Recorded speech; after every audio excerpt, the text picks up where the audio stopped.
2000 ஆண்டுகள் பழமையான குமரக்கோட்டம் சுப்பிரமணிய சாமி முருகப்பெருமான் திருக்கோவில் நாம் இன்றைக்கி வீடியோவில் பார்க்க போகிறோம். கோவில் வந்து காஞ்சிபுரத்தில் இருக்குது.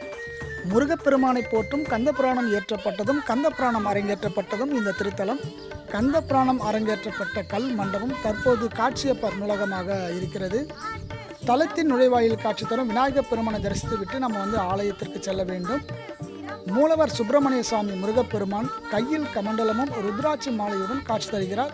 முருகப்பெருமான் தவம் இயற்றும் பிரம்மச்சாரியாக அருள் காட்சி தருவதால் வள்ளி தெய்வ யானைக்கு வந்து தனித்தனி சன்னதிகள் இருக்கு.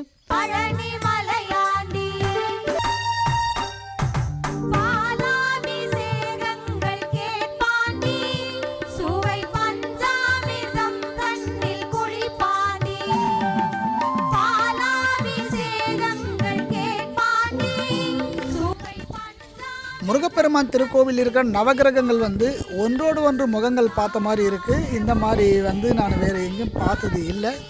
பொதுவாக நவகிரகங்கள் வந்து வெவ்வேறு திசையில் வந்து முகங்கள் பார்த்த மாதிரி தான் இருக்கும். ஆனால் குமரக்கோட்டை திருக்கோவில் இருக்கிற நவகிரகங்கள் வந்து ஒன்றோடு ஒன்று முகங்கள் பார்த்த மாதிரி இருக்குது. இதுக்கு சரியான காரணம் நமக்கு தெரியல. ஐப்பசி மாதம் கந்த சஷ்டி திருவிழாவின் போது 108 முறை கோவிலை வலம் வந்தால் நம்ம நினைத்த காரியம் நடக்கும் என்பது நம்பிக்கை.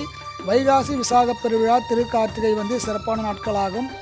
அது தவிர செவ்வாய், வள்ளி, பரணி, கார்த்திகை, பூசம், சஷ்டி முதலிய நாட்கள் வந்து சிறப்பான பூஜைகள் வந்து இங்கே நடக்கும். வீடியோ வந்து உங்களுக்கு பிடிச்சிருந்தா லைக் பண்ணுங்கள், ஷேர் பண்ணுங்கள். நம்ம தொடர்ந்து அடுத்த வீடியோ பார்க்கலாம். நன்றி.